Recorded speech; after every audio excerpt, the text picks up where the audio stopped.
श्री महाप्रज्ञ गुरवे नमः। जिसके सांसों में रहता है शाश्वत शांति का स्पंदन, उस महाप्रज्ञ को वंदन, उस महाप्रज्ञ को वंदन। सत्य अहिंसा अनेकांत को अर्पित जिसका तन मन, उस महाप्रज्ञ को वंदन, उस महाप्रज्ञ को वंदन। जिसके सांसों में रहता है शाश्वत शांति का स्पंदन, उस महाप्रज्ञ को वंदन, उस महाप्रज्ञ को वंदन।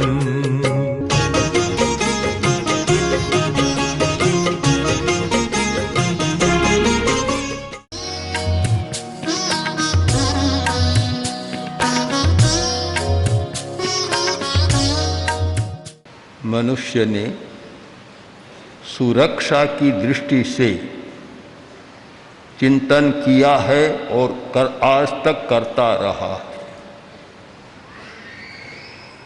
प्राचीन काल में शासक वर्ग परकोटा बनाते थे। नगर का परकोटा, किले का परकोटा, गढ़ का परकोटा, परकोटा बनाते थे और वह सुरक्षा का साधन होता था। पूरे गांव भी परकोटा के भीतर रहते थे। एक परंपरा है कि तीर्थंकर का समवसरण होता है, वहाँ समवसरण के 3 परकोटे होते।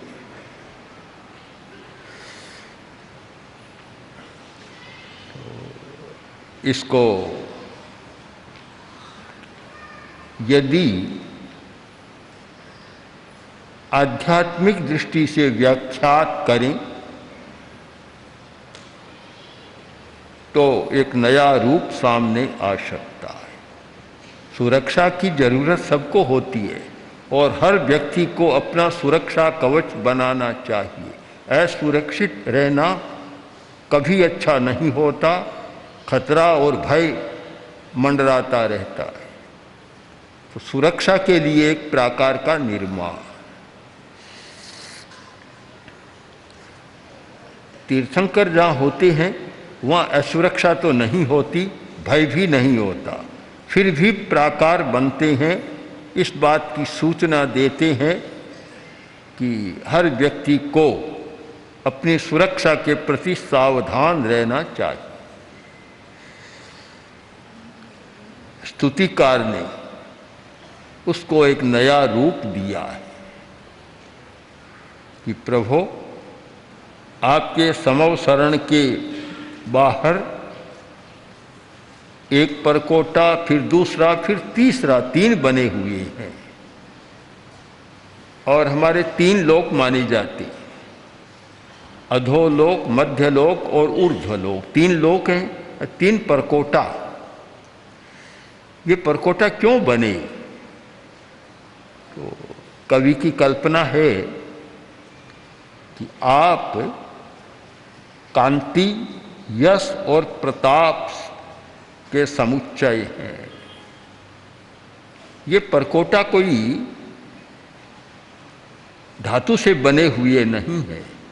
यद्यपि माना यह जाता है कि माणिक्य हेम रजते, एक माणिक्य से बना होता है, एक सोने से बना होता है और एक चांदी का होता है।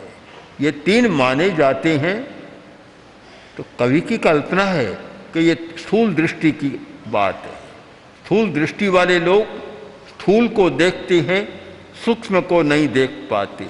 तो स्थूल दृष्टि वाले तो यही कहेंगे कि सोना, माणिक्य और चांदी से बना हुआ है, किंतु अगर सूक्ष्म दृष्टि से हम देखें तो 3 परकोटे 3 तत्वों से बने हैं और वे तत्व हैं कांति, प्रताप और यश। आप एक परकोटा आपकी कांति से बना है और एक परकोटा आपके प्रताप से बना है और एक परकोटा आपके यश से बना है। प्रभु, आपकी कांति, आभा, प्रभा, कमनीयता इतनी अधिक है कि पूरे लोक में फैल गई, पिंडीभूत हो गई और उसने समवसरण में एक पिंड का रूप, परकोटे का रूप ले लिया। दूसरी बात, आपका प्रताप इतना व्यापक है कि वह भी 3 लोक में फैला और फैलने के बाद पिंडीभूत हो गया और उसने भी एक दूसरे परकोटे का रूप ले लिया। अब 3 धातुएं, माणिक्य, स्वर्ण और रजत, इधर 3 धातुएं और इधर 3 मानवीय गुणों की उत्कृष्ट अर्हताएं हैं कि जिसमें कांति होती है, जिसमें प्रताप होता है और जिसमें यश होता है। वे विशेषताएं हैं, अतिशय हैं।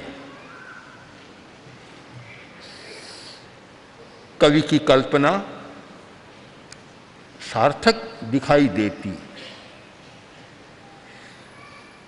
केवल दृष्टि का अंतर है। एक ही वस्तु को अनेक दृष्टियों से देखा जाता है, अलग अलग दृष्टिकोण होता है और अलग दृष्टि से उसे देखा जाता है। यदि हम रंग पर विचार करें तो माणक लाल है, सोना पीला है और चांदी सफेद है। ये 3 रंग हो गए। उधर कांति, प्रताप और यश, तो कांति सफेद, प्रताप लाल वर्ण और यश श्वेत वर्ण, पीला रंग। ये 3 रंग ले लें, क्योंकि रंग हमारे लिए बहुत सुरक्षा कवच बनते हैं। रंगों का अपना एक आवरण होता है, घेरा होता है, एक आभामंडल बनता है और वह सुरक्षा कवच का काम करता है। किंतु कवि की कल्पना है कि आप की प्रभा बढ़ रही है और आप प्रभास्वर लग रहे हैं सबको।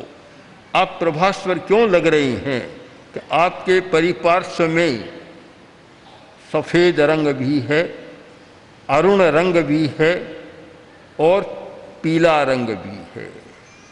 पीला रंग बुद्धि का प्रतीक रंग है। हमारे मज्जा तंतु, जो हमारे ज्ञान तंतु है, उनको बढ़ाने वाला रंग है पीला रंग। उसका उस पर प्रभाव होता है। हमारा जो अंतर्दर्शन है, अंतर्दृष्टि, उसे बढ़ाने वाला अरुण रंग है। जितनी अतीन्द्रिय चेतना, हमारा इंट्यूशन पावर, जो प्रातिभ ज्ञान है, उसका संबंध अरुण रंग के साथ है, हल्के लाल गुलाबी रंग के साथ है।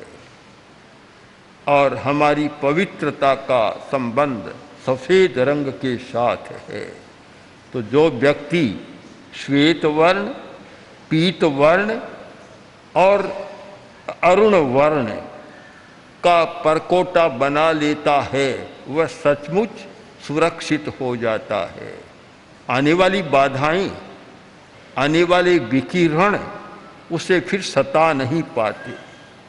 बाधाएं तो बहुत है इस दुनिया में, इतने बाधा, इतने विघ्न हैं कि आदमी को असुरक्षित बना देते हैं।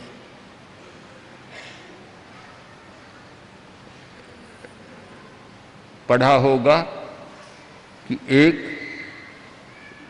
बादल बना हुआ, इतना लंबा चौड़ा, और वह पृथ्वी को आक्रांत कर रहा है, प्रभावित कर रहा है। यह भी बताया जाता है कि जो वर्षा का असंतुलन हुआ उसका भी एक कारण है, और श्वास की बीमारी आदि अनेक बीमारियों का वह जनक भी है, अनेक समस्याएं पैदा करता है। तो समस्या कहाँ है? उड्ढम सोया, अहे सोया, तिर्यम सोया। समस्या ऊपर भी है, समस्या मध्य में भी है, और समस्या नीचे भी है।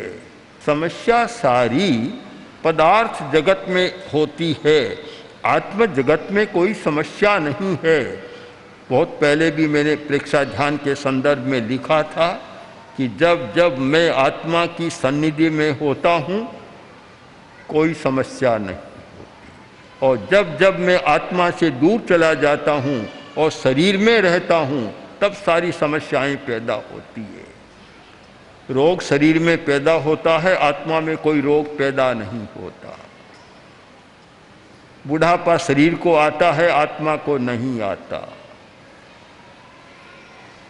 चिंता, भय, शोक ये शरीर के साथ जुड़े हुए हैं, आत्मा के साथ जुड़े हुए नहीं है।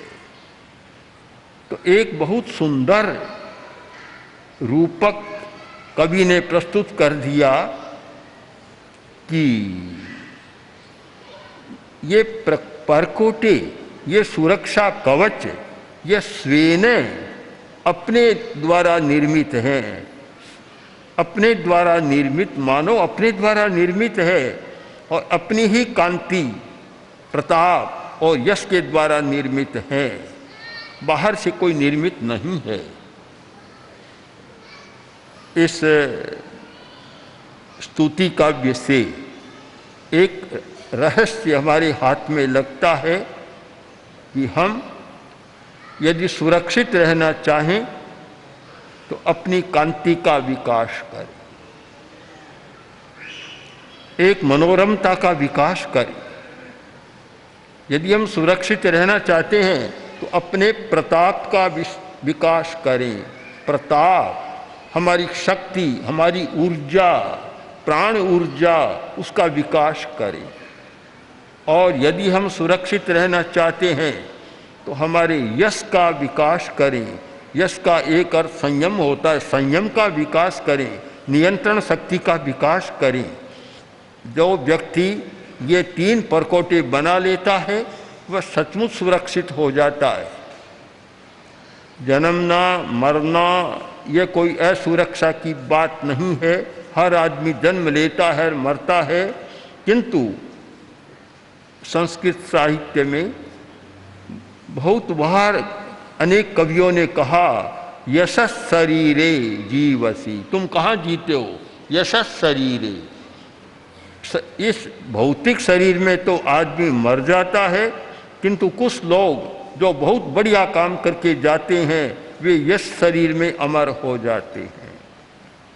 तो यह एक अमरत्व की कल्पना, यह एक प्रताप, कांति और यश की कल्पना एक महत्वपूर्ण कल्पना है। और इस कल्पना के द्वारा स्तुतिकार ने हर मनुष्य को अपने अपने लिए अपने द्वारा सुरक्षा कवच बनाने का निर्देश दिया है।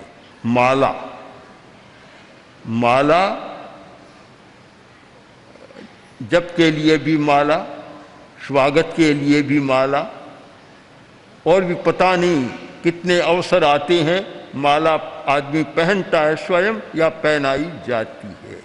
माला का तो एक यह परंपरा भी चली कि तीर्थंकर के पास सामने मालाएं होती है, दिव्य माला होती है। माला, माला का बड़ा महत्व है। स्रक, सज यानी फूलों की माला, रत्नों की माला, मोतियों की माला, न जाने किन किन की माला होती है। और माला का बड़ा महत्व रहा है। माला किसकी? कवि ने कल्पना की है कि आपके सामने फूलों की माला पड़ी है और रत्नों की नहीं, मोती की नहीं और कुछ नहीं, फूलों की माला। ये क्यों? इस रहस्य को पकड़ने का प्रयत्न किया कि आपके चरणों के पास सुमन ही आ सकता है, दुर्मन नहीं आ सकता। सुमन ही आ सकता है। सुमन, सुमन का एक अर्थ होता है जिसका मन अच्छा है, और सुमन का एक अर्थ है संस्कृत शब्दकोश में फूल। फूल का नाम है सुमन। सुमन फूल है, सुमन है, इसीलिए आपके चरणों के पास आ गए। अगर दुर्मन होता, आपके पास नहीं आता। अगर उसमें क्रोध होता, आदमी दुर्मन बन जाता। अहंकार होता तो दुर्मन बन जाता। माया कपट होता तो दुर्मन बन जाता। ये सुमन है, न कोई क्रोध का आवेश है, न कोई अहंकार है, और न कोई माया छलना है। शायद आदमी दूसरे को ठगने में ज़्यादा रस लेता है, मन खराब हो जाता है, सुमन नहीं रह पाता। छलना बहुत चलती है, दूसरे को धोखा देने में ज़्यादा रस लेता है। माँ ने बेटे से कहा, बेटा ये इतने भांड पड़े हैं, किसी में जीरा है, किसी में बेशवार, किसी में नमक, किसी में चीनी, इन सब के लेबल लगाना है, तुम यह काम करो, चिपकाती जाओ, लिखो। पुत्र ने काम शुरू कर दिया। फिर माँ ने देखना शुरू किया तो कह रहे ये क्या किया, ये भांड तो है चीनी का, और तुमने लेबल लगा दिया नमक का कि माँ चींटियों को धोखा देने के। ये नमक का लिखा हुआ है तो चींटियाँ नहीं आएगी, या चीनी लिख दूंगा चींटियाँ आएगी। तो चींटियों को धोखा देने के लिए मैंने इस पर नमक का लेबल चिपका दिया।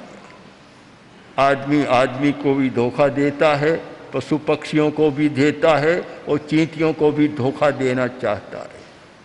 मन को विकृत बनाने वाली हमारी अवस्थाएं, एक क्रोध आवेश मन को दूषित बना देता है। अहंकार का आवेश भी मन को सुमन नहीं विमन बना देता है, और ये माया कपट और लोभ का आवेश भी विमन बना देता है। प्रभु ये ठीक चिंतन किया गया कि आपके चरणों के सामने ये सुमन की माला है, सुमन है। अगर रत्नों की माला होती तो ऐश्वर्य तो प्रकट होता, पर सुमन नहीं बन पाती, सुमन नहीं होता।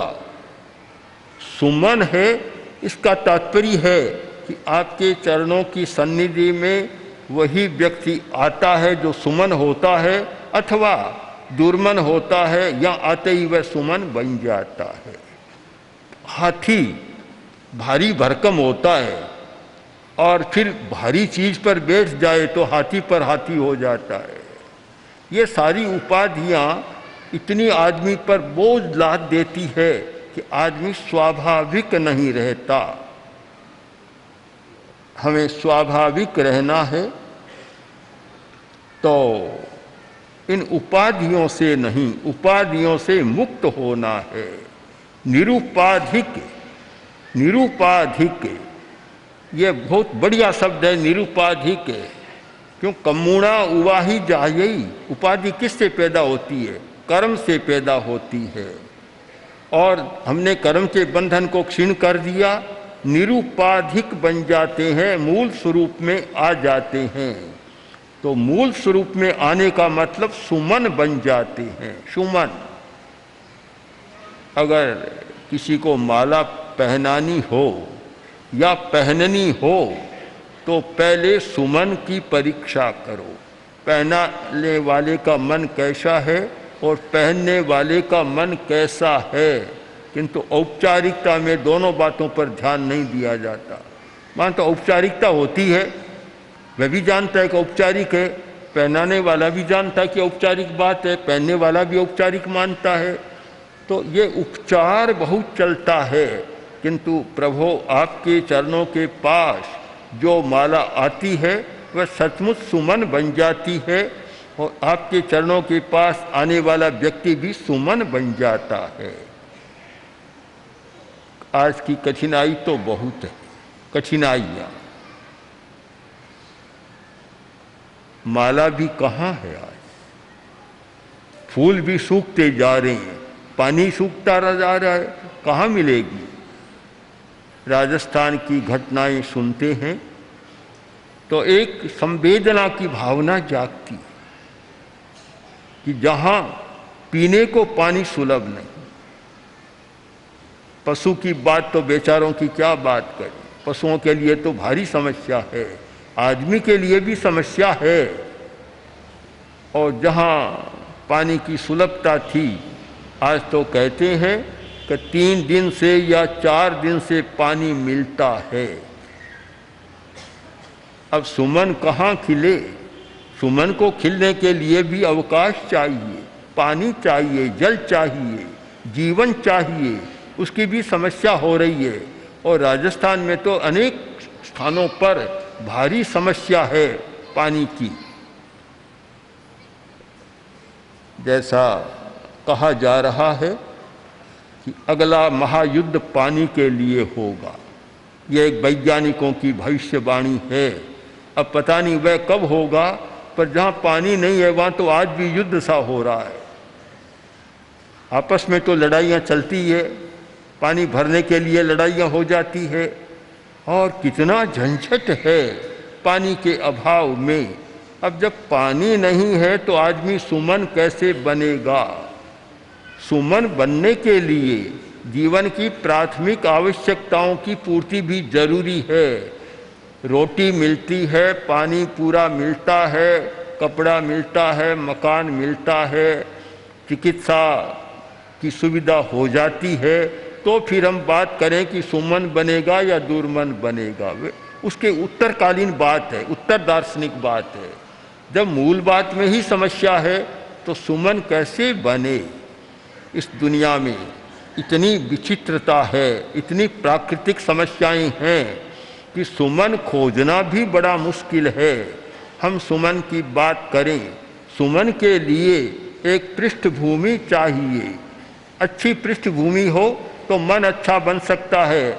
आप निश्चित माने कि जिस व्यक्ति के जीवन की प्राथमिक आवश्यकताएं पूरी नहीं होती है, उसके लिए सुमन का उपदेश भी व्यर्थ है, और उसके लिए सुमन की कल्पना करना भी जटिल कल्पना है। भूखा आदमी आया, पुराने जमाने की बात है, हजारों वर्ष पहले की, और एक सन्यासी ने उपदेश देना शुरू कर दिया। जो वृद्ध सन्यासी था, अनुभवी था, उसने कहा किसको उपदेश दे रहे हो, वह तुम्हारी बात ही नहीं सुनेगा। इसके शरीर को देखो, लग रहा है कि भूखा है, बिल्कुल नहीं सुनेगा। पहले इसको रोटी खिलाओ और फिर उपदेश दो। आज क्या हो रहा है कि पहले उपदेश और रोटी की कोई बात ही नहीं, उल्टा, इसलिए उसका असर भी नहीं हो रहा है।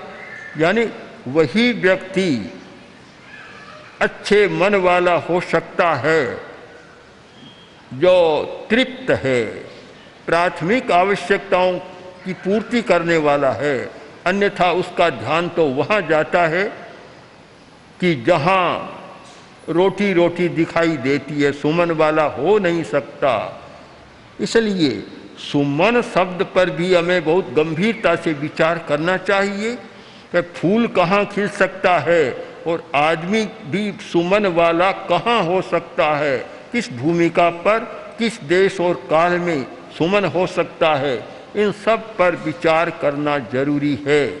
किंतु जहाँ अर्हत पार्श्व की सन्निधि में, उनके चरणों में कोई व्यक्ति चला जाता है तो वह निश्चित ही सुमन बनता है। इसलिए कि उसकी आवश्यकताएं भी येन केन प्रकारेण पूर्ण हो जाती है और मन का कलुष भी धुल जाता है और वह सुमन बन जाता है। हम भी चिंतन करें कि हमें सुमन बनना है, दुर्मन नहीं बनना है, सुमन बनना है। और सुमन बनने के लिए क्या क्या हमें करना है, कौन सी साधना हमें करनी है, उस पर भी हम विचार करें तो मैं मानता हूँ कि यह स्तुतिकार का जो प्रतिपाद्य है वह प्रतिपाद्य सहज फलित हो सकता है और हमारी सुमन बनने की साधना भी सार्थक हो सकती है। ओम ओम श्री महाप्रज्ञ गुरवे नमः। ओम श्री महाप्रज्ञ गुरवे नमः। ओम श्री महाप्रज्ञ गुरवे